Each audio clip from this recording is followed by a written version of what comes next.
সুপ্রিয় দর্শক মণ্ডলী, সাপ্তাহিক মুসলিম বিশ্ব ইসলাম চ্যানেলের নিয়মিত অনুষ্ঠান আপনাদেরকে সাদর আমন্ত্রণ। আসসালামু আলাইকুম। আমি আছি আপনাদের সাথে ডক্টর কামরুল হাসান। আমরা সাপ্তাহিক মুসলিম বিশ্বে প্রতিদিনের মতোই, প্রতি সপ্তাহের মতোই মুসলিম বিশ্বে ঘটে যাওয়া নানা ঘটনাবলীকে সামনে নিয়ে এই অনুষ্ঠানের আয়োজন করে থাকি এবং এই অনুষ্ঠানের যারা দেখছেন বা যারা শুনছেন তারা স্টুডিওতে আপনাদের স্ক্রিনে একটি স্টুডিও নাম্বার আছে, ওই নাম্বারে আমাদের সাথে যোগাযোগ করলে আপনাদের কোনো প্রশ্ন থাকলে, মন্তব্য থাকলে অথবা কোনো বিষয়ে আমাদের সাথে কথা বলতে চাইলে আপনারা কথা বলতে পারবেন। আপনারা দেখেছেন গত সপ্তাহে বিভিন্ন জায়গাতে মুসলিম বিশ্বের বিভিন্ন ঘটনা আমরা লক্ষ্য করেছি। আমরা দেখেছি প্রতি সপ্তাহের মতো গাজা এবং ইসরায়েল এবং লেবাননকে কেন্দ্র করে যে প্রতি সপ্তাহে যে আমরা আপডেট দিয়ে থাকি, সেই আপডেট দেওয়ার মতো অনেক কিছুই গত সপ্তাহে ঘটেছে, যেটা আমাদের হোল মিডল ইস্ট জুড়ে যে একটা যুদ্ধেংদেহী মনোভাব এবং হোল মিডল ইস্ট কি যুদ্ধে জড়িয়ে যেতে পারে এরকম একটা আশঙ্কা থেকে অনেক কিছুই সেখানে ঘটেছে, যেটা আমরা আসব আমাদের দ্বিতীয় পর্বে। প্রথম পর্বে আমরা দেখেছি আরও একটি মুসলিম বিশ্বের ঘটনা, সেটি হচ্ছে বাংলাদেশ, যেটা আপনারা জানেন জনসংখ্যার দিক দিয়ে তৃতীয় বৃহত্তম মুসলিম কান্ট্রি আফটার ইন্দোনেশিয়া এবং পাকিস্তান, সেটি হচ্ছে আমাদের বাংলাদেশ।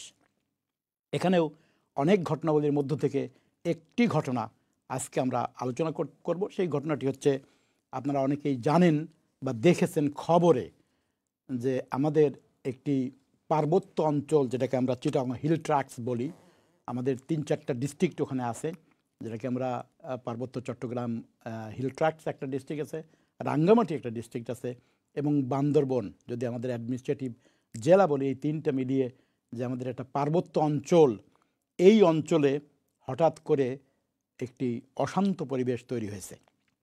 অনেকেই পার্বত্য অঞ্চল, এই অঞ্চলের কথা শুনলে তাদের মনে এক সময় আসে, যারা আমরা বেড়ে উঠেছি একসময় এখানে শান্তি বাহিনীর অনেক প্রকোপ ছিল। আমরা দেখেছি শান্তি বাহিনীকে কন্ট্রোল করার জন্য এখানে এক সময় মিলিটারি এবং বিরাট একটা অংশের বাংলাদেশের মিলিটারিকে এখানে অ্যাক্টিভ রাখতে হয়েছে। আমরা দেখেছি এই পার্বত্য চট্টগ্রামে 1997-এ একটা কন্ট্রোভার্সিয়াল চুক্তি হয়েছিল, যে চুক্তি দেশের আপাময় জনতা অনেকেই মেনে নিতে পারে নাই।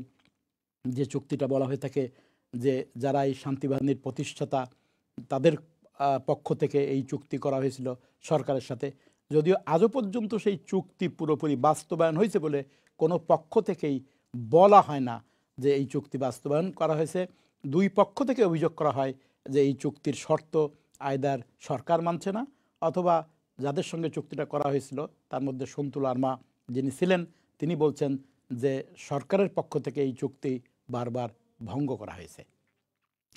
পার্বত্য অঞ্চলে যারা এই ক্ষুদ্র নৃগোষ্ঠী, যাদেরকে আমরা ওই অঞ্চলের অনেক সময় ওই অঞ্চলের আদিবাসী বলে থাকি, যারা ওই অঞ্চলে দীর্ঘদিন ধরে বসবাস করে আসছে এবং ওখানে পরবর্তীতে বাঙালি সেটেলমেন্টের একটা অংশ যারা গিয়েছে, এবং এরপরের এই পরিস্থিতি এবং এইখানকার সার্বিক অবস্থা চেঞ্জ হয়ে আমরা দেখেছি যে এখানে বাঙালি এবং পার্বত্য অঞ্চলের মানুষ, যাকে পাহাড়ি অঞ্চলের মানুষ বলে থাকি, বাঙালি এবং পাহাড়িদের মধ্য থেকে বিভিন্ন সময়ে এখানে দ্বন্দ্ব সংঘাত হয়েছে। এসব বিষয়ে আজকে আলোচনার জন্য আমাদের স্টুডিওতে আছেন আপনাদের সবারই পরিচিত বিশিষ্ট আইনজীবী এবং বিশ্লেষক Khaleda Yahya. Thank you Khaleda Yahya for coming to this programme. ধন্যবাদ। তো আমরা আসব, প্রথমেই আমরা দেখে নেই যে এই যে পার্বত্য চট্টগ্রামের যে ইতিহাস, পাহাড়ি অঞ্চলের যে ইতিহাস এবং পাহাড়ি অঞ্চলের যে ঘটনা, এই ঘটনাকে কেন্দ্র করে সাম্প্রতিক যে সংঘাতটা হয়েছে, সেই সংঘাতটা কি হয়েছে, এবং এখানে যারা পাহাড়ি অঞ্চলের অনেক মানুষ আছেন, কিন্তু যারা পাহাড়ি অঞ্চলের প্রতিনিধি বা পাহাড়ি অঞ্চলে থাকেন, তাদের কেউ থাকলে বা দেখলে আমাদের সঙ্গে যোগাযোগ করতে পারেন, আপনাদের মতামত দিতে পারবেন বা আপনাদের কাছ থেকে আমরা জানতে পারবো যে এখানে অন্য কোনো ভিউ আছে কিনা। এবং আমাদের এই ডকুমেন্টারিতেও আপনারা দেখতে পারবেন অনেক ইন্টারভিউ নেওয়া হয়েছে সেখানে পাহাড়ি এবং বাঙালিদের, এবং এই ঘটনা কেন ঘটছে এটা জানার জন্য। সুপ্রিয় দর্শক মণ্ডলী, আমরা একটা ছোট্ট ডকুমেন্টারি দেখব। ডকুমেন্টারি থেকে ফিরে এসে আমরা আলোচনা করব এবং আলোচনাতে আমরা বিস্তারিত জানার চেষ্টা করব কি হচ্ছে এই পাহাড়ি অঞ্চলে।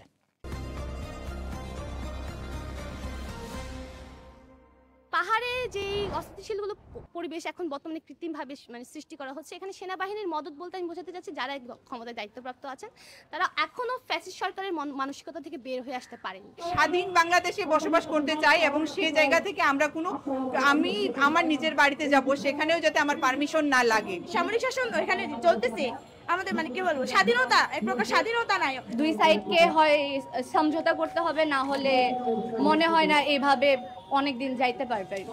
এক পোয়া চাল অথবা 1 কেজি চাল আপনি যদি বহন করতে চান, তাহলে সেক্ষেত্রে হলেও আপনাকে কিন্তু ক্যাম্পে গিয়ে আপনাকে অনুমতি নিতে হবে। আমরা এই ধরনের ব্যবস্থা আমরা বাতিল চাচ্ছি। মূলত সেনাবাহিনীর মদতে আমি প্রথমে উল্লেখ করেছিলাম যে এখনো কিন্তু ফ্যাসিস্ট সরকার আমলে যে সকল সেনাবাহিনী মানে দায়িত্বপ্রাপ্ত ছিল তারা কিন্তু এখনো দায়িত্বেই আছেন, তারা কিন্তু ওখান থেকে সরেনি। তো বিষয়টি একটু বোঝার চেষ্টা করেন যারা ওখানে ক্ষমতায় আছেন। এছাড়া ওখানে অনেক আওয়ামী লীগ ব্যক্তিবর্গও আছে। কিন্তু আমি যদি সার্বিক লেন্স থেকে সাধারণ বাংলাদেশের জনগণের দৃষ্টিকোণ থেকে দেখতে চাই, সেই দৃষ্টিকোণ থেকে বলছি যে তার যে সেনাবাহিনীরা ওখানে আছেন তারা তো সবসময় চেয়েছেন আমাদের পাহাড়ের একটা মানে অস্থিতিশীল, মানে তাদের প্রশ্ন কার্যক্রম আমাদের সেই 1971 সালের পর থেকেই প্রশ্নবিদ্ধ, এবং আপনি যদি পাকিস্তান আমল থেকে আসলে প্রশ্নবিদ্ধ, কারণ সবসময় সেনা শাসনই চলে আসছে।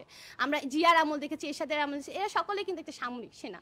আমি যেটা বলতে চাচ্ছি যে পাহাড়ে যেই অস্থিতিশীলগুলো পরিবেশ এখন বর্তমানে কৃত্রিমভাবে মানে সৃষ্টি করা হচ্ছে, এখানে সেনাবাহিনীর মদত বলতে আমি বোঝাতে চাচ্ছি যারা ক্ষমতায় দায়িত্বপ্রাপ্ত আছেন তারা এখনো ফ্যাসিস্ট সরকারের মানসিকতা থেকে বের হয়ে আসতে পারেনি। তারা কিন্তু চাইলে এই জিনিসটাকে এড়িয়ে যেতে পারতেন বা এটার আগে প্রতিরোধ ব্যবস্থা গ্রহণ করতে পারতেন, কিন্তু তারা সেটা করেনি। সেটা তারা উস্কে দিয়েছে। উস্কে কি করেছে? বাঙালি পাহাড়িদের সিম্পেথি, সহানুভূতি নিয়ে তারা খেলেছে। সেনাবাহিনী যেটা করতেছে ওটা তো সবাই দেখতেছে না। এখন যে রাঙামাটি খাগড়াছড়িতে যে ইয়াগুলা হলো, আমরা তো এখন ঢাকায় আছি, আমরা আপাতত এখন একটা সেফ জায়গায় আছি, বাট আমাদের ওখানে মা বাবা যারা থাকেন তারা তো এখন কোনোভাবেই সেফ না। ওইটার জন্যই দেখেন আজকে এখানে যারা আসছেন, আর এই যে আমাদেরকে শোষণ, আর ফেসবুকে তো এখন অনেক ভাইরাল হইতেছে যে দাঙ্গা হইতেছে, এটা ওইটা অবভিয়াসলি অনেক কিছুর বলতে গেলে ওই যে মিসকমিউনিকেশন হয়ে গেছে, যার কারণে এই টাইপের ঝামেলা হইতেছে। এখন দুই সাইডকে হয় সমঝোতা করতে হবে, না হলে মনে হয় না এইভাবে অনেক দিন যাইতে পারবে আর কি। সেনা বাহিনী সরাইতে বলিনি, সেনা শাসন সরানোর কথা বলা হয়েছে এখানে। নিরাপদে হ্যাঁ সেনা ইয়া থাকবে, বাট শাসনটা থাকবে না আর কি।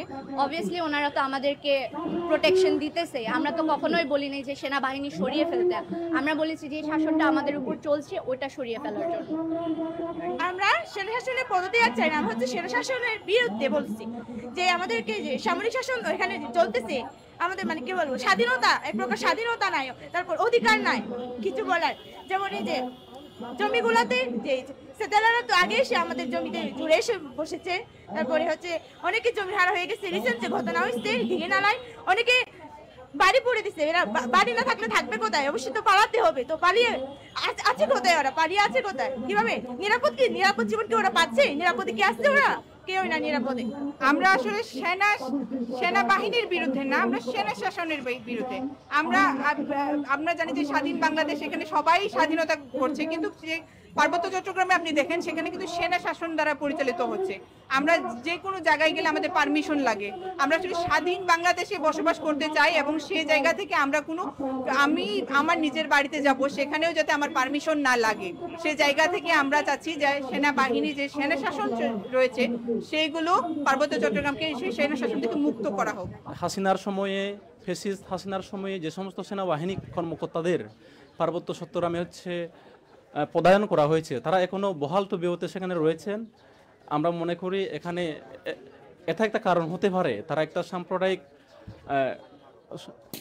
সহিংসতার মাধ্যমে পার্বত্য চট্টগ্রাম সহ সমগ্র দেশে একটা অস্থিতিশীল পরিস্থিতি তারা দেখাতে চায় আন্তর্জাতিক সম্প্রদায়কে, আমরা সেটা মনে করি। পার্বত্য চট্টগ্রামে সেনাবাহিনীর অবস্থানটা কি রকম আপনারা দেখেন। আমরা যখন কোনো একটা জায়গায় যখন আমরা মুভ করি, তখন সেখানে আমাদেরকে কি করা হয়? আমাদেরকে ইন্টারেক্ট করা হয়, বিভিন্ন এই যে ক্যাম্পে গিয়ে আমাদেরকে কি করা হয়, জবাবদিহিতার আওতায় নিয়ে আসা হয়, এবং আমাদের যে আইডি কার্ড থেকে শুরু করে বিভিন্নভাবে আমাদেরকে ইন্টারোগেট করা হয়। তো আরেকটা বিষয় আপনারা নিশ্চয়ই জানেন যে বম জনগোষ্ঠীর উপর কী ধরনের একটা নিপীড়ন জারি রাখা হয়েছে বিগত 2-3 বছর ধরে।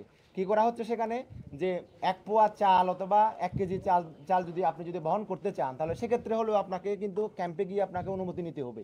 আমরা এই ধরনের ব্যবস্থা আমরা বাতিল চাচ্ছি। মূলত আরেকটা বিষয় আপনাদেরকে বলি, এই যে সেনা শাসনের বিরুদ্ধে আমাদের কিন্তু পার্বত্য চট্টগ্রাম চুক্তিতে স্পষ্ট বলা আছে সেখানে বলা হয়েছে হচ্ছে 6টি ক্যান্টনমেন্ট পার্বত্য চট্টগ্রামে থাকবে। বাকি যে অস্থায়ী ক্যাম্পগুলো আছে সেগুলো প্রত্যাহারের বিষয়ে আমরা পার্বত্য চট্টগ্রাম চুক্তিতে খালিদ, আমরা দেখলাম যে বিভিন্ন লোকের ইন্টারভিউতে এক ধরনের কথা আসছে যে এখানে আসলে এক ধরনের সেনা শাসন চলে আসতেছে বা চলছে, যেখানে পাহাড়ি জনগোষ্ঠীকে ইন্টারভিউ করা হয়, তাদের স্বাধীনতা নাই, এইসব ঘটনা তাদের পক্ষ থেকে বলা হয়েছে। এবং সেনা শাসনের ব্যাপারে এখানে অনেক দিন ধরেই এই অসন্তোষ আছে।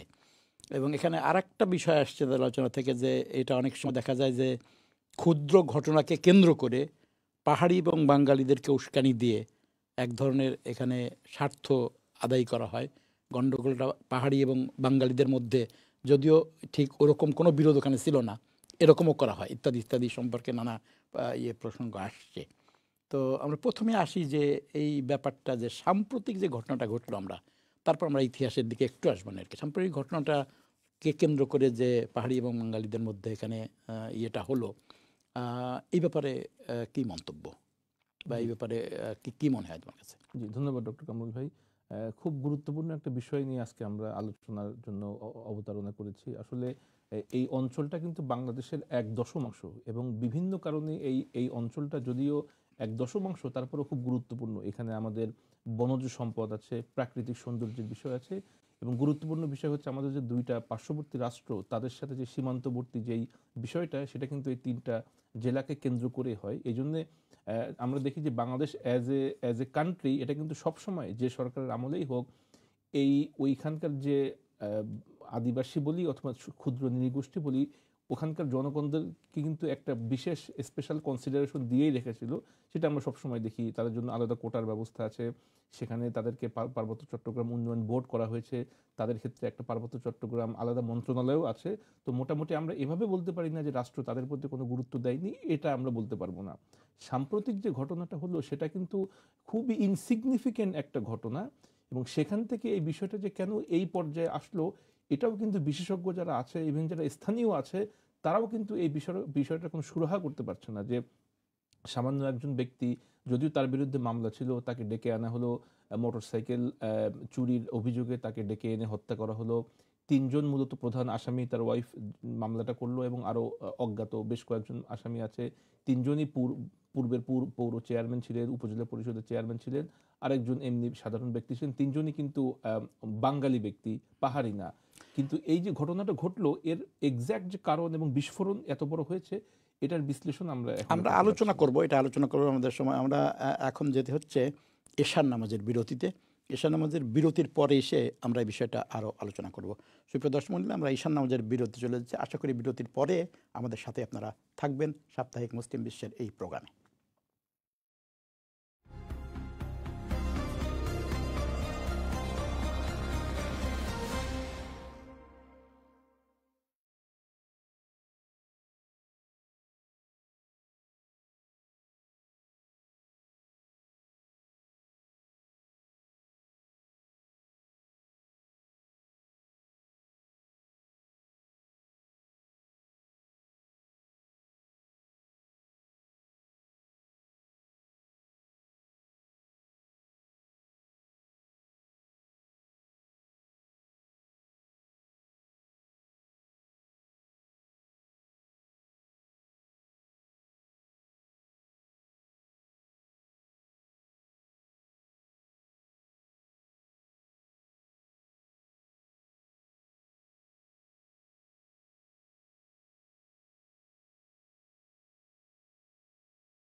সুপ্রিয় দর্শক মণ্ডলী, আমরা পার্বত্য চট্টগ্রামের যে রিসেন্ট ঘটনা বাংলাদেশের সাপ্তাহিক মুসলিম বিশ্বে, এটা আমরা আলোচনা করছিলাম। আমাদের সাথে আপনারা যারা এখনই টেলিভিশন খুলেছেন, অতিথি হিসেবে আছেন বিশিষ্ট আইনজীবী খালেদা ইয়াহিয়া। আমি আপনাদের সঙ্গে এই আলোচনাতে তুলে ধরেছিলাম দুইটি জিনিস, যে দুইটি জিনিস আপনাদের সামনে ক্লারিফাই করে দেই তাহলে আলোচনার সুবিধার্থে। আপনারা যদি আমাদের কাছে কোনো কোশ্চেন করতে চান অথবা কোনো বিষয়ে মন্তব্য করতে চান, তাহলে স্ক্রিনে একটা নাম্বার আছে, সেই নাম্বারে আমাদেরকে ফোন করতে পারবেন।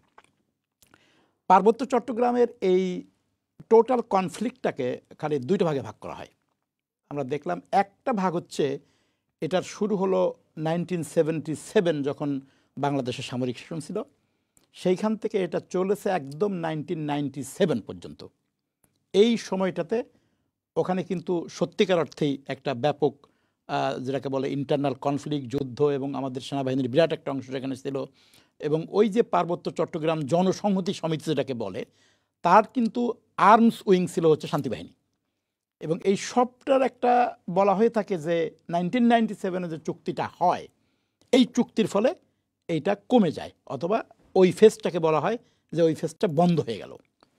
এরপরে সেকেন্ড ফেজ যেটা আমরা বলে থাকি, সেকেন্ড ফেজটা কিন্তু শুরু হয় 2002-তে। কিন্তু এটা বেশি দিন হয় না, কিন্তু এখন যে ফেজটা এটাকে বলা হয় 2022-তে আর একটা ফেজ। এবং এই ফেজটাতে আমরা দেখতে পারি যে শুধু ওই চাকমারা না, প্রথম ফেজে কিন্তু শুধু চাকমারা জড়িত ছিল, কিন্তু পরবর্তীতে অন্যান্য নৃতাত্ত্বিক গোষ্ঠী, যেটা কুকিচিন বলে একটা গোষ্ঠী আছে, যারা কিন্তু আরও ডেঞ্জারাসলি এই সেকেন্ড ফেজে এই বিশেষ করে বান্দরবন এবং রাঙ্গামাটিতে এদের অবস্থান, নর্থ চিটাগং হিল ট্র্যাক্টস। এবং এরা এক ধরনের আর্ম ফোর্স তৈরি করে এবং এরা স্বাধীনতা শব্দ উচ্চারণ করে এই ফেজটাতে। এখানে যদিও ওরাও আছে, কিন্তু মেইন ভূমিকাতে আছে এরা। এ হচ্ছে মোটা দাগে চিটাগংয়ের ঐতিহাসিক এই প্রেক্ষাপটটা। তো আমরা আজানের আগে আলোচনা করতেছিলাম, তুমি যেখানে ছিলে সেখান থেকে, যে এই আমার প্রথম কোশ্চেনটা হচ্ছে যে বর্তমান যে ঘটনাটা, এই ঘটনাটা কি আসলে আদৌ এই ফেজের সাথে জড়িত, না এটা একটা সেপারেট ঘটনা?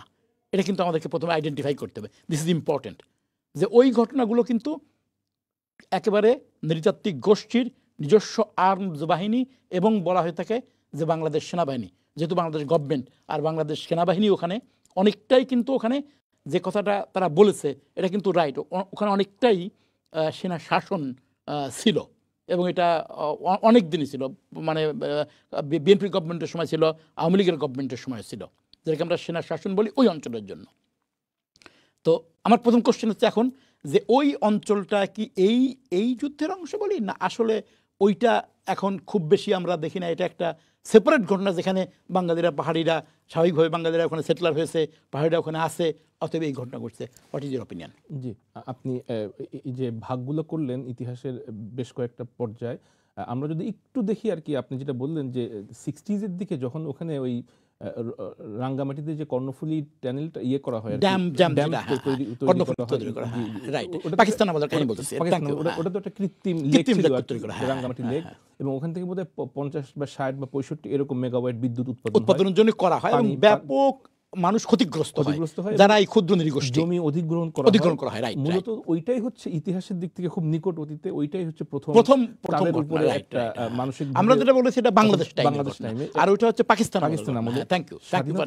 স্বাধীনতার পরে ওনারা, আমরা জানি খুব বিখ্যাত যে ঘটনা, যে ওনারা এসেছিলেন শেখ মুজিবুর রহমান সাহেবের কাছে তাদের আইডেন্টিটির যে কোশ্চেন নিয়ে এটা সলিউশন করার জন্য। তখন উনি বলেছিলেন যে তোমরা সবাই বাঙালি হয়ে যাও, এখানে কোনো অসুবিধা নেই, আমরা সকলে মিলে এক।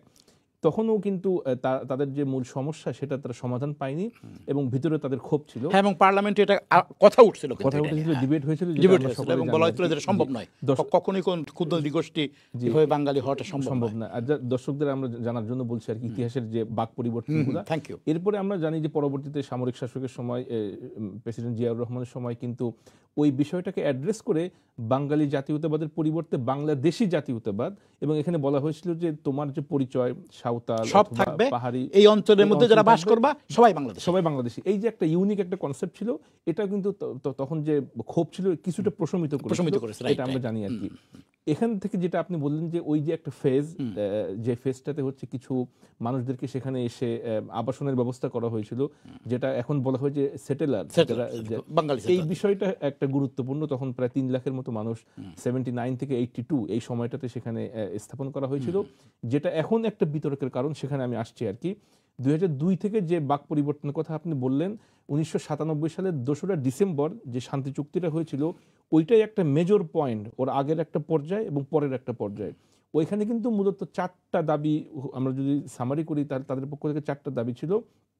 4টার ভিতরে 2টা বা 3টা মেনে নেওয়া হয়েছে, একটা হয়তো পুরোপুরি মানা সম্ভব হয়নি। তাদের প্রথম দাবি ছিল যে এই 3টা জেলাকে মিলে একটা আঞ্চলিক পরিষদ গঠন করা হবে, যেটা অলরেডি গঠন করা হয়েছে এবং যার প্রেসিডেন্ট হচ্ছে সন্তু লারমা, যে তাকে দায়িত্ব দেওয়া হয়েছিল, যে পার্বত্য চট্টগ্রাম জনসংহতি সমিতির প্রেসিডেন্ট এখন, এবং যে সেই শান্তি চুক্তির নেতৃত্ব দিয়েছিল, সেটা মেনে নেওয়া হয়েছে। দ্বিতীয় একটা তাদের পক্ষ থেকে দাবি ছিল যে এইখানে হচ্ছে যে অস্থায়ী যে ক্যাম্পগুলো আছে সেনাবাহিনী, সেটা পুরোপুরি প্রত্যাহার করতে হবে, যেটা তারা একটা দাবি করেছে। তো এইটা তো একটা মানে এইটা তো করা হয়নি, একটা ক্রিটিক্যাল অবস্থা। এরপরে তাদের পক্ষ থেকে আরো দাবি করা হয়েছিল যে 3টা জেলার জন্য আলাদা কিছু স্পেশাল প্রভিশন সেখানে দিতে হবে, সেটা তাদেরকে একটা আলাদা ক্যাটাগরি সেখানে বলা হয়েছে, বিশেষ কিছু মর্যাদা দেওয়া হয়েছে। কিন্তু দুই পক্ষ থেকেই বলা হচ্ছে যে আসলে চুক্তির দাবিগুলো পুরোপুরি মানা হয়নি, এটা হচ্ছে তাদের বক্তব্য। যারা এবং পাহাড়ি এবং বাঙালি, এই যে 2টা টার্মিনোলজি, এই 2টা কিন্তু খুবই গুরুত্বপূর্ণ, এবং এই পরিচয়ে কিন্তু ভেদ করা হয় আর কি, যে আমরা হচ্ছে পাহাড়ি আর আমরা হচ্ছে বাঙালি যারা সেটেলার। এবং এর পরিবর্তে এই শান্তি চুক্তি হওয়ার 2 বছর পরে সেখানে কিন্তু একটা কমিশন গঠন করা হয়েছিল, এবং তাদের যে চুক্তিতে যে একটা কন্ডিশন, আরেকটা গুরুত্বপূর্ণ কন্ডিশন ছিল যে জমিগুলো অধিগ্রহণ করা হয়েছে সেগুলো ফেরত দিতে হবে। কিন্তু যারা এই একটা ভূমি অধিগ্রহণ কমিশন করা হয়েছিল 2 বছর পরে, যারা বাঙালি তাদের বলা হচ্ছে যে আমাদের অরিজিনাল ডকুমেন্ট আছে, এই জমির আমরা অরিজিনাল আমরা হচ্ছে ওনার, কিন্তু তাদের পক্ষ থেকে বলা হচ্ছে না, এই জমিগুলো আমাদেরকে ফেরত দিতে হবে। এটা একটা গুরুত্বপূর্ণ কন্ডিশন ছিল। ওটা বলতে একটা জুমল্যান্ড, মানে যেটাকে তারা বলতো যে জুমল্যান্ড হিসেবে দাবি করতো, এবং এদেরকে সব পরিবারকে, এবং প্রায় 16,000-এর মতো অভিযোগ সেখানে দায়ের করা হয়েছিল, জমা পড়েছিল। বাট 2016 সাল থেকে সেইটা বন্ধ হয়ে যায়, এবং তারা ইফেক্টিভলি কোনো কাজও সেভাবে করতে পারেনি, এটাও আমরা জানি আর কি। তো দুই পক্ষ থেকে মূলত দাবি মানা না মানা এরকম বক্তব্য আছে। তো বর্তমান যে এই যে সংঘর্ষটা হলো, আমরা জানি যে ওইখানে কিন্তু দল, উপদল, কোন্দল এইগুলা লেগে আছে আর কি, এবং একক কর্তৃত্ব, ক্ষমতার খর্ব করার এরকম গ্রুপের মানে এইটা ওইটার সাথে কানেক্টেড নাও হতে পারে, এবং ক্রমান্বয়ে আমরা জানি যে সন্তু লারমার তার যে একক আধিপত্য ছিল, এইটাকে চ্যালেঞ্জ করার ব্যাপারে এখানে একটা কোশ্চেন আছে। Thank you. এই জন্য দর্শক শ্রোতা মণ্ডলী, যেহেতু আমরা অনেকে দেশের বাইরে থাকি আর কি, এই বিষয়গুলো ওইভাবে হয়তো অ্যাড্রেস হয় না সব সময়, এই জন্য এই কি পয়েন্টগুলো, ইতিহাসের যে বাক পরিবর্তন বা সময়গুলো যেটা আপনি মেনশন করলেন চমৎকারভাবে, 1997 শান্তি চুক্তি, আমরা আহ্বান করতে পারি সুপ্রিয় দর্শক মণ্ডলীকে, যদি আপনারা দেখে থাকেন তাহলে কোনো বিষয়ে আপনাদের কোনো মতামত থাকলে অথবা মন্তব্য থাকলে, কোশ্চেন থাকলে, আমাদের গেস্টকে সেই কোশ্চেন আপনারা করতে পারবেন। হ্যাঁ জি, আমরা বলতে চাচ্ছিলাম যে খুব সংক্ষিপ্ত, মানে একটা এপিসোডে আমরা পুরো বিষয়টা হয়তো তুলে ধরতে পারবো না, তারপরেও যে কি যে টার্মিনোলজি অথবা কি যে বাক, মানে ইতিহাসের যে বাক পরিবর্তনগুলো, এগুলো আমরা বলতেছি যাতে করে দর্শক শ্রোতা মণ্ডলী ওনারা বুঝতে পারেন এবং ওনারা আগ্রহী হয়ে আরো বেশি করে এই বিষয়টা জানতে পারবেন আর কি। আরেকটা যেটা গুরুত্বপূর্ণ বিষয়, সেটা হচ্ছে যে সরকারের পক্ষ থেকে অথবা রাষ্ট্রের পক্ষ থেকে কিন্তু বিশেষ কিছু সুবিধা তাদেরকে দেয়া হয়েছিল বা দেয়া হয়, যেটা আমরা সকলেই জানি। এবং শান্তি চুক্তির সময় আমরা জানি যে প্রায় অনেক মানুষদের, যেটাকে ওরা স্পেশাল স্ট্যাটাস বলে ওই চুক্তিতে উল্লেখ করেছে, সেই স্ট্যাটাস কিন্তু তাদেরকে দেয়া হয়েছে, এবং সেই অধিকার তারা ভোগ করে থাকে।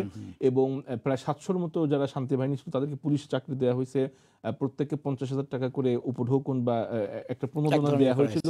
তো রাষ্ট্রের পক্ষ থেকে মানে বৈষম্যমূলক আচরণ, এই যে একক একটা ন্যারেটিভ আমরা এখন শুনতে পাই মিডিয়াতে, সেইটাও কিন্তু পুরোপুরি মানে পুরোপুরি সেই বিষয়গুলো আছে। আরেকটা বিষয় হচ্ছে, যারা এখন বাঙালি ছাত্র, তারা কিন্তু খুব গুরুত্বপূর্ণ 4টা দাবি তারা উত্থাপন করেছে। এই 4টা দাবিও খুব গুরুত্বপূর্ণ। তারা বলেছে যে সেইখানে যে সন্ত্রাসী কর্মকাণ্ডগুলো হয়, যে কিছু ছোট অথবা বড় সন্ত্রাসী দল, উপদল আছে, তাদেরকে নিয়ন্ত্রণ করা কঠোর হস্তে, এবং যে অস্ত্র তারা যেটা পায় এর উৎস বের করা, এবং এই অস্ত্র আসার যে পথগুলা সেগুলো রুট বন্ধ যেগুলো করা, যেসব পদ্ধতি অস্ত্র আছে, সেই পদগুলো বন্ধ করা এবং সেনাবাহিনীর কার্যক্রমকে তারা আরো বেশি এবং শক্তিশালী করার জন্য আহ্বান করেছে এবং সন্ত্রাসী কর্মকাণ্ড যেই করে থাকুক তাদের জন্য বিচারের আওতায় আনা হয় এবং এটা যেন স্থায়ীভাবে চলে এরকম দাবিও তারা করেছে। এবং এই যে ছাত্রদের যে দাবি, এইটা পড়ার পরে আমার কাছে মনে হয়েছে যে এখানে বৈষম্যমূলক তেমন কোনো দাবি নেই, বরঞ্চ তারা একটা পিসফুল কোএক্সিস্টেন্স যেন সেখানে হয় সেই দাবিটাই তারা মূলত অ্যাড্রেস করেছে আর কি। তারপরেও যেহেতু আমরা যদি ইতিহাস পুরো বিষয়টা দেখি তাহলে খুব লম্বা সময় কিন্তু সেখানে কোনো ট্রানজিশন অথবা মানে এক্সিস্টেন্স অথবা পিসফুল সেটেলমেন্ট এরকম কিন্তু ছিল না আর কি। টেনশন অথবা অস্থিতিশীলতা এটা কিন্তু ওই এলাকাতে মোটামুটি ছিল। আমার মনে আছে একটা ঘটনা, আমি ওই অঞ্চলে আমরা ফিল্ড ট্রিপে গিয়েছিলাম, দ্যাট ওয়াজ ইন 1992-তে। এবং ইন্টারেস্টিংলি কিন্তু তখন কিন্তু ফুললি আমরা চিন্তাই করিনি, আমরা যারা ঢাকা ইউনিভার্সিটিতে গিয়েছিলাম ওখানে কিন্তু ফুললি কারফিউড অবস্থা ছিল। আমরা ওখানে গিয়ে বুঝলাম যে ওখানে একটা রিয়েলি মানে যে কথা তুমি বললো যে ওখানে কখনোই আসলে ফুললি এটা হয় নাই, এক ধরনের অস্থিরতা, এক ধরনের সেনা শাসন, এক ধরনের এটা চলতেই ছিল আর জি। তো এই জন্য আমি এই বিষয়টা এই জন্য বললাম যে এখন হয়তো অনেকে যাদের বয়স হয়তো 20 বা 30 বছর অথবা যারা এই বিষয়টা কম জানেন আর কি, তারা হয়তো বুঝতে পারেন যে কেন হঠাৎ করে 3 জেলার মানুষ এরকম বিক্ষুব্ধ হয়ে গেল। আসলে এটা ইতিহাসের বাক পরিবর্তনে এটা এখানে সবসময় কিছু চাওয়া এবং কিছু পাওয়া না পাওয়া, পুরোপুরি পূরণ না হওয়া, এরকম একটা অবস্থা এখানে চলে আসতেছে এবং খুব লম্বা সময় ধরে সেখানে খুব পিসফুল সিচুয়েশন ছিল, খুব লম্বা সময় ধরে বছরের পর বছর এমনটাও না, বরঞ্চ কিছু চেক অ্যান্ড ব্যালেন্সের মাধ্যমে ওই এলাকায় একটা স্থিতিশীলতা বজায় রাখা হয়েছিল সব সরকারের আমলেই। তবে এটা গুরুত্বপূর্ণ যে রাষ্ট্র হিসেবে তারা পুরোপুরি বৈষম্যের শিকার এই কথাটা আমরা হয়তো এককভাবে গ্রহণ করতে পারি না, কারণ বেশ কিছু প্রভিশন তাদের জন্য আছে যেখান থেকে তারা সুবিধা ভোগ করে থাকে। ইভেন যে সর্বশেষ যে বৈষম্যমূলক আন্দোলনের যে মূল বিষয় কোটা, সেখানে কিন্তু 5% কোটা তাদের জন্য নির্ধারণ করা হয়েছে। সুতরাং রাষ্ট্র এবং সেটা সংস্কারের পরেও কিন্তু হাইকোর্টও কিন্তু বলেছে যে এই কোটাটা তাদের জন্য এখনো থাকতে হবে। জি, সেটা ইন্টারেস্টিং পয়েন্ট। জি, এই জন্য বললাম যে হয়তো অনেক সময় আমরা মিডিয়াতে অথবা ছাত্র যারা আছে বিভিন্ন ইউনিভার্সিটিতে পড়ে তারা হয়তো বলে ফেলে যে বাংলাদেশ রাষ্ট্র কর্তৃক আমরা বৈষম্যের শিকার। এই কথাটা হয়তো শুনতে বা বলতে খুব সহজ, কিন্তু আমরা দেখব যে আলাদা মন্ত্রণালয় করা হয়েছে, আলাদা পরিষদ আছে, পার্বত্য চট্টগ্রাম উন্নয়ন বোর্ড আছে, পার্বত্য চট্টগ্রাম উন্নয়ন মন্ত্রণালয় আছে। তো আমরা আসতেছি কিছু সমাধানের পথে। তো সমাধান একটা ভালো হয়েছিল, যেটা খুবই গুরুত্বপূর্ণ একটা কথা আমি ভুলে গেছিলাম, সেটা যেটা তুমি উল্লেখ করেছো, সেটা হচ্ছে যে কোশ্চেনটা যখন ছিল যে বাঙালি হয়ে যাও বা বাঙালি না হয়ে যাও, সেই প্রসঙ্গে কিন্তু বাংলাদেশি যে টেরিটোরিয়াল ইন্টিগ্রিটি বা টেরিটোরিয়াল কি বলি আমরা জাতীয়তাবাদ, এটা কিন্তু একটা বিরাট সমাধান করেছিল তাদের, যেই প্রশ্নটা কিন্তু পরবর্তীতে আসে নাই। যে ক্ষুদ্র নৃগোষ্ঠীর জন্য, শুধু তারা না, অন্যান্য যে সমস্ত ক্ষুদ্র নৃগোষ্ঠী আমরা অন্যান্য অঞ্চলে দেখি, তাই না, তাদের জন্য কিন্তু ইট ওয়াজ এ সলিউশন যে আমরা এই ল্যান্ডের মধ্যে যারা বাস করি তারা শুধু বাঙালি নই, তারা বাংলাদেশি এবং তাদের বিভিন্ন ল্যান্ড। এক নম্বর ইট ওয়াজ এ ভেরি গুড সলিউশন কিন্তু। এবং একজন আমি নাম জানি খন্দকার আব্দুল হামিদ বলে একজন তখনকার দিনের বুদ্ধিজীবী আর কি, সাংবাদিক, তিনি কিন্তু এই আইডিয়াটাকে জিয়াউর রহমানের কাছে এনেছিলেন এবং প্রমোট করেছিলেন। সেকেন্ড যেটা বলা হলো যে স্পেশাল স্ট্যাটাস যেটা করা হয়েছে তাদের এই সমস্ত জন্য, যেটাও কিন্তু সমাধানের জন্য অনেকটাই, যদিও সেটা নিয়ে অনেকের মধ্যে আছে, কিন্তু ইট ওয়াজ এ গুড। এখন থার্ড যে অবস্থাটা দাঁড়িয়েছে এখন, তো এইটার আর কি মানে সরকারের পক্ষ থেকে বা অন্য পক্ষ থেকে সমাধানের আর কি আছে যেখানে এটা কমে যেতে পারে বা সেটেলার এবং পাহাড়িদের মধ্যে দ্বন্দ্বটা আরও লেস হতে পারে? জি, এটা গুরুত্বপূর্ণ একটা বিষয়। সেটা হচ্ছে যে আসলে ওইখানের বিষয়টা কিন্তু অনেকটাই হচ্ছে রাজনৈতিক বিষয়, পলিটিক্যাল বিষয়, এবং আমরা অনেক সময় পলিটিক্যাল বিষয়গুলোকে সলিউশন করতে চাই কিছুটা শক্তি প্রয়োগের মাধ্যমে, অনেক সময় সেনাবাহিনীর মাধ্যমে বা আইন শৃঙ্খলা নিয়োজিত যারা থাকেন তাদের মাধ্যমে। তো আমার কাছে মনে হয় ওখানে যদি একটা পিসফুল ডায়ালগ করা হয়, যে অন্তত বিগত 10 বছর বা 50 বছর বা 30 বছর একটা সময় নির্ধারণ করে যে এর ভিতরে বৈষম্যমূলক অথবা দাবি দেওয়া অথবা ক্ষতির পরিমাণ অথবা ক্ষতির যে গভীরতা, এটা নির্ণয় করে যদি মূলত একটা সলিউশনে আসা যায় যে ঠিক আছে, প্রধানত 10টা দাবি অথবা প্রধানত 5টা ইস্যু, এইটা পর্যায়ক্রমে short term, long term, mid term একটা সলিউশনে আমরা আসতে পারবো। আমার মনে হয় এইভাবে এই বিষয়টা সমাধান করা যায়। এরকম যে আমরা অনেক সময় দেখতাম যে আমাদের দেশের বিশেষ করে মন্ত্রণালয়ে এক ধরনের স্পেশাল অ্যাফেয়ার্স ডিভিশন বলে দীর্ঘদিন কিন্তু চলছে অনেকগুলো বিষয়, তার মধ্যে একটা ছিল কিন্তু এইটা। তো এটা কি এরকম যে এখন একটা এটা আসলে একটা কমিশন গঠন করা দরকার, যে এরকম একটা কমিশন গঠন করা দরকার, যে এই যে দুইটা ঘটনা আমরা মোটা দাগে বললাম এবং তারপরে পরবর্তী সেটেলার, তারপরে এদের মধ্যে যে দ্বন্দ্ব, এই যে দাবি দেওয়ার কথা বলা হলো, এগুলো আসলে কি অবস্থায় আছে, আর এগুলোকে সামনে নিয়ে যাওয়ার জন্য কিভাবে এটাকে এই ধরনের একটা কমিশন গঠন করার কি এই ধরনের প্রপোজাল কিনা? জি, আমি একটু অ্যাড করি। আমাদের মনে থাকার কথা, সেখানে কিন্তু বান্দরবানে ইউনিভার্সিটি করা হয়েছে, সেখানে ক্যান্টনমেন্ট করা হয়েছে এবং রাস্তাঘাট উন্নতি বা পর্যটনের জন্য সুযোগ সুবিধা এগুলো কিন্তু করা হয়েছে, যাতে ওই এলাকার মানুষজনের অর্থনৈতিক না ফিল করে তারা না ফিল করে। এটাও কিন্তু একটা দিক। আবার অপর দিকে তাদের জন্য বিশেষ কিছু সুবিধা দেওয়া হয়েছে বিভিন্ন বিশ্ববিদ্যালয়ে ভর্তির ক্ষেত্রে, চাকরির ক্ষেত্রে, এই সুবিধাগুলো আছে আর কি।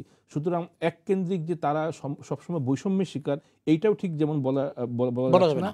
আবার একই দিকে ওইখানে যারা বাঙালি আছে তাদেরও কিন্তু কিছু বক্তব্য আছে, যেমন জমি কেনার ক্ষেত্রে কিছু সীমাবদ্ধতা, জমি কিনলেও সেখানে ব্যবসা প্রতিষ্ঠান অথবা স্থাপনা করার ক্ষেত্রে কিছু রেস্ট্রিকশন অথবা করতে পারে না, এমনও কিছু বক্তব্য আছে আর কি, যেটা আপনি খুব রাইটলি মেনশন করলেন, যে যদি একটা ট্রুথ কমিশন গঠন করা হয় এবং সামগ্রিকভাবে অন্তত বেশ কয়েক বছর পর্যালোচনা করে যদি একটা লং টার্ম সলিউশন, যে অন্তত তাহলে এই প্রধানত 5টা দাবি অথবা প্রধানত 10টা দাবি, এটা যদি কোনো রকমে মিনিমাইজ করা হয়, তাহলে আমরা পিসফুলি সামনের দিকে যেতে পারবো। Thank you. আমরা আলোচনা করেছি এবং আমরা একটা সমাধানের পথও আমরা করেছি, যে এই অঞ্চলের জন্য এটা বাংলাদেশে খুবই গুরুত্বপূর্ণ অঞ্চল, 1/10 অঞ্চল হলেও এখানে কিন্তু আমাদের বনজ সম্পদ, আমাদের প্রাকৃতিক সম্পদ, আমাদের প্রাকৃতিক সৌন্দর্য, বহু কিছু এই অঞ্চলে। এই জন্য আমরা চাই এই অঞ্চলের এই সমস্যার সমাধানের জন্য সরকারের পক্ষ থেকে এক ধরনের বিশেষ উদ্যোগ নেওয়া হবে, যাতে এই বিষয়ে এই টেনশন আরও কমে যায়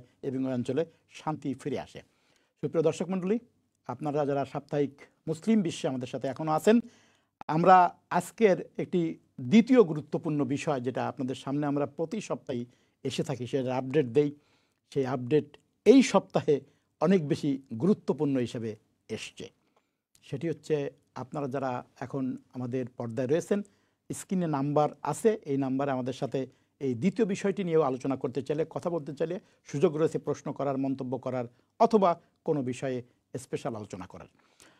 আমরা জানি যে 1 বছরের কাছাকাছি হয়ে গেল যেটা গাজা এবং ইসরায়েলের এই সংঘাত। আমরা প্রতি সপ্তাহেই আপডেট দিয়েছি আপনাদের উদ্দেশ্যে, যে এখানে কী হতে যাচ্ছে, কি হচ্ছে, এবং বিভিন্ন গেস্ট বারবার আমরা একটা আশঙ্কা করতেছিলাম যে এইখানে কি কোনো বড় ধরনের যুদ্ধের কোনো প্রস্তুতি চলছে কিনা ভিতরে ভিতরে।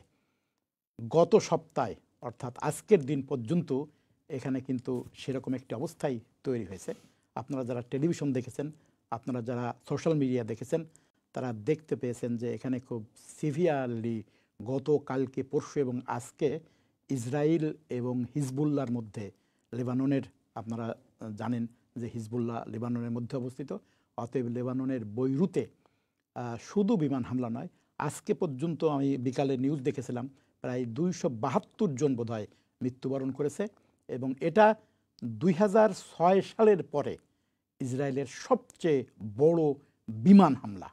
আবার এর মধ্যে আপনারা দেখেছেন যে হিজবুল্লাহ কর্তৃক, এটাও এই সপ্তাহের কাহিনী, তারা যে কমিউনিকেশন ডিভাইস ইউজ করে, যেটাকে আমরা পেজার বলি আর কি, পেজার দিয়ে তারা ইচ্ছাদের সাথে কমিউনিকেট করে, এবং অন্যান্য আরও কমিউনিকেশন ডিভাইসগুলো, এগুলো তারা নিয়েছিল বিভিন্ন জায়গা থেকে, ইস্টার্ন ইউরোপ থেকে বা অন্যান্য জায়গা থেকে। এই পেজারগুলো ওখানে এক ধরনের ইতিহাসে এরকম দুর্ঘটনা বা এরকম সন্ত্রাসী কার্যক্রম কেউ দেখে নাই, যেটা ইউনাইটেড নেশনে এটা নিয়ে আলোচনা হয়েছে। পেজার অ্যাটাক হয়েছে, অর্থাৎ পেজারগুলো এক্সপ্লোড করেছে, এবং পেজারের মধ্যে আগে থেকেই পেজার ডেলিভারির আগে ওর মধ্যে এক্সপ্লোশন ডিভাইস কিভাবে তৈরি করা হয়েছে, সেটা খুবই আনইউজুয়াল।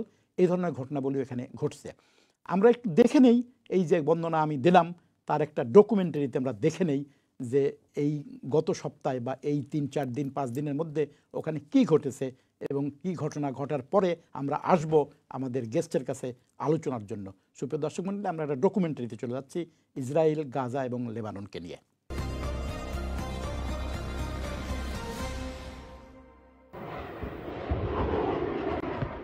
ইসরায়েলের উত্তরাঞ্চলে মুহুর্মুহু রকেট নিক্ষেপ। হিজবুল্লাহর এ যাবৎকালের সর্বোচ্চ পাল্লার হামলার টার্গেট হল বন্দরনগরী হাইফার একটি বিমান ঘাঁটি। বিস্ফোরণের পর ছড়িয়ে পড়ে আগুন। শনিবার মধ্যরাতে ইসরায়েলের উত্তরাঞ্চলীয় এলাকা লক্ষ্য করে দুটি দূরপাল্লার মিসাইল সহ ছোড়া হয় একের পর এক রকেট, যার বেশিরভাগই আকাশ প্রতিরক্ষা ব্যবস্থা আয়রন ডোম দিয়ে প্রতিহতের দাবি করেছে তেল আবিব। এর আগে মাত্র 24 ঘন্টার ব্যবধানে দক্ষিণ লেবাননে অন্তত 400 বার হামলা চালিয়েছে ইসরায়েল। অত্যাধুনিক যুদ্ধ বিমান দিয়ে তাণ্ডব চলে 3 শতাধিক স্থানে, ধ্বংস করা হয় বেশ কিছু সামরিক স্থাপনা, গুড়িয়ে দেয়া হয় একাধিক গোপন রকেট লঞ্চিং সাইট। হামলা আর পাল্টা হামলার উত্তেজনাকর পরিস্থিতির মধ্যে সেনাপ্রধানের সাথে বৈঠক করেন ইসরায়েলি প্রতিরক্ষা মন্ত্রী। পরিস্থিতি বিবেচনায় আমরা কিছু বিশেষ সিদ্ধান্ত নিয়েছি। হাইফায় সতর্কতা বাড়ানো হয়েছে, সেখানকার শিক্ষা প্রতিষ্ঠানগুলো আপাতত বন্ধ থাকবে। জনসমাগমের ব্যাপারেও বেশ কিছু সীমাবদ্ধতা আনা হয়েছে। বাইরে 30 জনের বেশি কোথাও জড়ো হওয়া যাবে না। মধ্যপ্রাচ্যে ক্রমবর্ধমান সহিংসতার জন্য ইসরায়েলকে দায়ী করেছে হুতি, আর বাড়াবাড়ি করলে তেল আবিবকে গুড়িয়ে দেওয়ার হুঁশিয়ারি দেন হুতি নেতা। হিজবুল্লাহর ভাইদের উপর ইসরায়েলের অত্যাচার আর হত্যাযজ্ঞ তাদের নৃশংস আগ্রাসনকেই প্রতিনিধিত্ব করে। তারা সংঘাত আরও বাড়াতে চায়। ফিলিস্তিনিদের স্বার্থে আমরা হিজবুল্লাহ আর লেবাননের পাশে আছি। এদিকে ইসরায়েলের বিভিন্ন স্থানে ড্রোন হামলা চালিয়েছে ইরাকের সশস্ত্র গোষ্ঠী ইসলামিক রেসিস্টেন্স। অনিক রহমান, যমুনা নিউজ। ডকুমেন্টারি দেখলেন, ফিরে আসছি আমাদের গেস্ট আলোচকের কাছে। এই আশঙ্কাটা আমরা বিভিন্ন সময়ে বিভিন্ন আগে অনুষ্ঠানে আমরা দেখেছিলাম যে এরকম একটা অবস্থা ওখানে তৈরি হচ্ছে।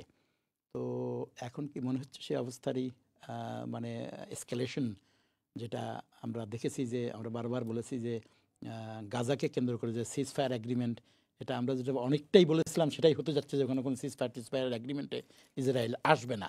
যেটা দেখা যাচ্ছে যে পুরোপুরি তারা গাজা থেকে এখন করে হিজবুল্লাহর সাথে বড় ধরনের যুদ্ধে চলে যাচ্ছে।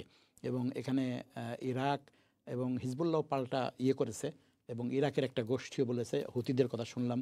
তো কি মনে হচ্ছে ওভারঅল এখানে যে অবস্থা? এবং এটা বলা হচ্ছে যে 2006 সালের পরে এটা কিন্তু মানে একদম সরাসরি ইসরায়েলের আর্মির বা ইসরায়েলের বিমান বাহিনীর সবচেয়ে বড় কোনো 400 জায়গাতে 400 বার তারা হামলা করেছে, 300 প্লেসে, এবং অনেক হিজবুল্লাহর আমার মনে হয় নাম করা বেশ কয়েকজন নেতা নিহত হয়েছে বলে দাবি করা হয়েছে, এবং হিজবুল্লাহ স্বীকার করেছে। এবং তারা বলতেছে ওখান থেকে স্কুল কলেজ পর্যন্ত বন্ধ হয়ে গেছে। অর্থাৎ সাদার্ন লেবানন যেটাকে আমরা বলি, আর নর্দার্ন ইসরায়েল যেটা, এই বাক্কা ভ্যালি এবং এন্টায়ার রিজিয়নে এখন যুদ্ধ দেওয়া শুরু হয়েছে। কি মনে হচ্ছে আসলে? জি ডক্টর কামরুল ভাই, আসলে আমরা এই বিগত কয়েক সপ্তাহ বা কয়েক মাসেই আমরা রেগুলার আপডেট দিয়ে যাচ্ছি এই যুদ্ধের, এবং প্রতিটা সময় আপনি একটা আশঙ্কার কথা বলছিলেন যে এই যে সিজ ফায়ারের যে খেলা আর কি বলা যায়, শর্ত বৃদ্ধি, শর্ত কম মানা না মানা, মার্কিন স্টেট ডিপার্টমেন্টের লোকদেরকে পররাষ্ট্রমন্ত্রীর ভিজিট, কতবার ভিজিট হলো, এই যে সংখ্যার ভিতরে থাকা, বারবার আপনি বলেছিলেন যে আসলে আলটিমেটলি বোধহয় যুদ্ধটা বৃদ্ধি পাচ্ছে এবং এসকেলেশন হচ্ছে। আমরা এর আগ পর্যন্ত আমরা বলতাম যে গাজা কনফ্লিক্ট, কিন্তু এখন আমরা দেখতে পাচ্ছি যে এটা লেবানন আর একটা স্বাধীন সার্বভৌম রাষ্ট্র, তার নামও যুক্ত হয়ে গিয়েছে। সুতরাং আমার কাছে অলরেডি এখন বর্তমানে ফিলিস্তিন, লেবানন, ইসরায়েল, 3টা রাষ্ট্র তো অবশ্যই, পাশাপাশি ইরাক, সিরিয়া, ইরান, এখন আবার দেখলাম যে আরেকটা রাষ্ট্র মানে এই কয়েকটা রাষ্ট্র অলরেডি এখানে সংযুক্ত। এবং যেভাবে ঘটনা পরিক্রমা যাচ্ছে মনে হচ্ছে দিন দিন এই পরিক্রমা বৃদ্ধি পাবে এবং আরও রাষ্ট্রগুলো সেখানে যুক্ত হবে, হয়তো ক্ষতিগ্রস্ত হবে অথবা এখানে অংশগ্রহণ করবে। তো আমার কাছে মনে হচ্ছে এইটা যেটা আপনি বললেন যে 1 বছর হতে চললো 7ই অক্টোবর সামনে, যুদ্ধের পরিধিটা। আমাদের সঙ্গে কলার আছেন, আমরা দেখি কলার। হ্যালো কলার, হ্যালো হ্যালো কলার, আপনি একটু টিভি ভলিউম কমিয়ে আমাদের সঙ্গে কথা বলেন কলার। আচ্ছা, আমরা আপনার কাছে পরে আসবো, আপনার কথা আমরা শুনতে পাচ্ছি না। হ্যাঁ, তো আমার কাছে আশঙ্কাটা হচ্ছে যে এই যুদ্ধটা আসলেই আরো দীর্ঘমেয়াদী হবে, এবং আমরা আগে হয়তো কিছুটা আশার বাণী দেখেছিলাম যে হয়তো ইউএন জেনারেল অ্যাসেম্বলি সেপ্টেম্বরে আছে, অথবা হয়তো আমেরিকার ইলেকশন আছে। এই কারণে হয়তো কিছু একটা টেকনিক্যালি আমেরিকা হয়তো একটা সিজ ফায়ারে ইসরায়েলকে এগ্রিমেন্টে আনতে বাধ্য, অথবা টেকনিক্যালি হয়তো সামর্থ্য হবে। একটা ফানি স্টেটমেন্ট দিয়েছে আমেরিকা, দেখেছো তুমি? যেটা দেখেছো না, কি বলেছে তারা? তারা বলেছে যে এতবার ইসরায়েল আমাদের they will do everything possible, যেটা আমেরিকার পক্ষে করা সম্ভব সেটা তারা করবে একটু মানে এটাকে ইয়ে করার জন্য, থামানোর জন্য বা ডিএসকেলেট করার জন্য আবার খুব হাসি লাগছে। এবং আবার অপরদিকে এই যে ইউএন জেনারেল অ্যাসেম্বলিতে যে একটা স্পেশাল মিটিং হলো, সেখানে ভোট দেয়া হলো, 143টা দেশ তারা পক্ষে ভোট দিল এবং এবং মাত্র 14টা দেশ তারা বিপক্ষে দিল, তার ভিতরে আমেরিকা এবং ইসরায়েল আছে। এইজন্যই বলছি এটা ফানি স্টেটমেন্ট। আর হয়তো খুব ইনসিগনিফিকেন্ট কয়েকটা রাষ্ট্র আছে এবং 43টা রাষ্ট্র তার বিরত ছিল, তার ভিতরে ইন্ডিয়া আছে, কানাডা আছে, অস্ট্রেলিয়া আছে, অস্ট্রিয়া আছে, এমন কয়েকটা দেশ আছে। বাট 143টা দেশ অথবা 34টা দেশ তারা যে এই যে সাপোর্ট দিল, এটাও কিন্তু একটা গুরুত্বপূর্ণ বিষয়। এবং প্যালেস্টাইন বোধহয় ফর দ্য ফার্স্ট টাইম তারা একটা বিশেষ মর্যাদায় এই ইউএন জেনারেল অ্যাসেম্বলিতে এখানে অংশগ্রহণ করছে। তবে এইটা কতটুকু এই সমর্থনটা কাজে লাগানো যায়, কারণ আমরা জানি যে এই যে ইন্টারন্যাশনাল যে সিস্টেম, এই সিস্টেমের ভিতরে আসলে অদূর ভবিষ্যতে প্যালেস্টাইন একটা স্বাধীন রাষ্ট্র হিসেবে পৃথিবীর বুকে প্রতিষ্ঠিত হবে। এই যে আমাদের যে ইন্টারন্যাশনাল সিস্টেম, এর ভিতর দিয়ে কতটুকু পারবে, এটাও একটা আশঙ্কাজনক এবং এটা সন্দেহজনক। কারণ অলরেডি সৌদি আরব এবং ইউনাইটেড আরব আমিরাত তারা বলেছে যে আমরা ফিলিস্তিনের স্বাধীন সার্বভৌম রাষ্ট্র হওয়ার নিশ্চয়তা না পাওয়া পর্যন্ত আমরা ইসরায়েলের সাথে সম্পর্ক করব না। এবং এই যে রিকনসিলিয়েশন বা পিসফুল সলিউশনের যে বিষয়, এখানেও আমরা ওইভাবে অ্যাক্টিভলি এঙ্গেজ হব না।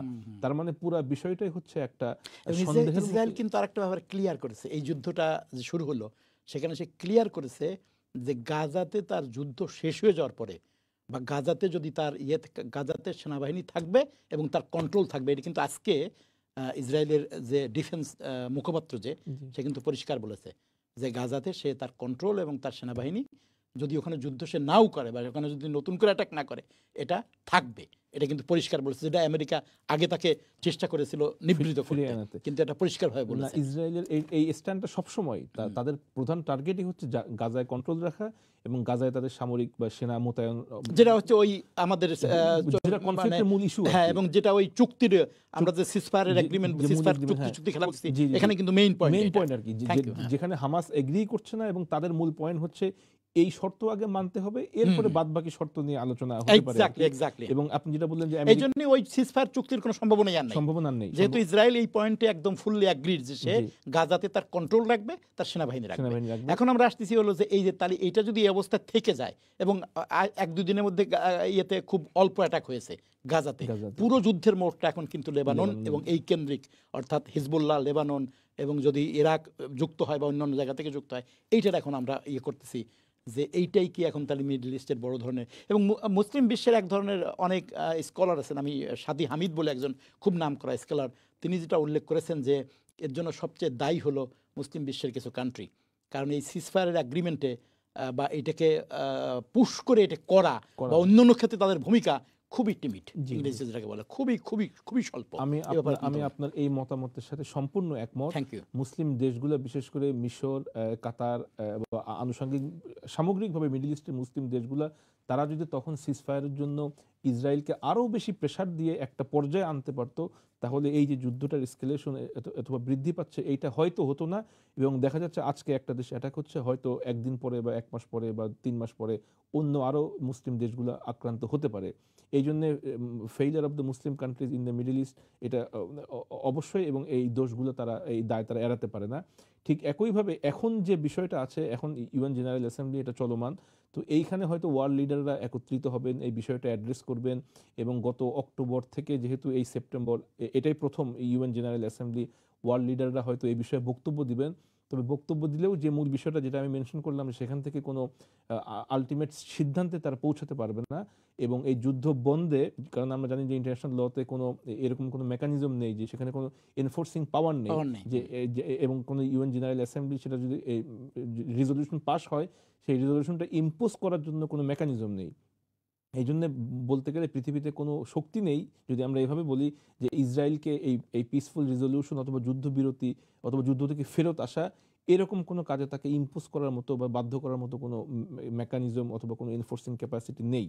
সুতরাং আমরা দেখতে পাচ্ছি যে মানে যদিও আমরা এটা কোনোভাবেই সমর্থন করি না, যুদ্ধটা চলতে থাকবে এবং কিভাবে সলিউশন হয় সেটা আমরা। ক্লেভার নেতানিয়াহু কি এই সুযোগটা নিচ্ছে কিনা যে নভেম্বরে আমেরিকার ইলেকশন, এই সময় সাধারণত এই সেপ্টেম্বর অক্টোবরে দেখা যায় যে এরা মানে আন্তর্জাতিক রাজনীতিতে এক ধরনের কম এনগেজমেন্ট থাকে, এবং ফোকাস থাকে না যেহেতু ইলেকশনকে কেন্দ্র করে, এবং আমেরিকার স্টেটমেন্টে সেটাই একটা প্রমাণ করতেছে। খুব গুরুত্বপূর্ণ পয়েন্ট। আমরা জানি যে মোড়ল, বিশ্ব মোড়ল যেটা আমরা বলি, মার্কিন যুক্তরাষ্ট্র, ওদের যখন ইলেকশন হয় পুরা বিশ্বের ফোকাসটা সেই দিকে থাকে আর কি। দুইটা প্রার্থীর ভিতরে মূলত নির্বাচনটা হয়, তুমুল লড়াই হয়। এবং যেটা আপনি মেনশন করলেন যে ওই সময় আমরা আগেও দেখেছি এর আগের ইলেকশনগুলোতেও, যে ওই সময় বিশ্বে আরও যত ঘটনা ঘটে, যদিও সেটা ক্ষয়ক্ষতি অথবা সিগনিফিকেন্সের দিক থেকে বড়, কিন্তু মিডিয়াতে তেমন অ্যাটেনশন পায় না এবং আলোচনাও হয় না। ওই সময় অনেকগুলো ক্ষয়ক্ষতিও হয়ে যায়। তো যেহেতু এইটা একটা ইলেকশনের সময়, আমার মনে হয় যে এই সময়টা নেতানিয়াহু থাকবেন। সুপ্রিয় দর্শক মণ্ডলী, সাপ্তাহিক মুসলিম বিশ্বে আমরা আমাদের সময়ের একদম শেষ প্রান্তে চলে আসছি।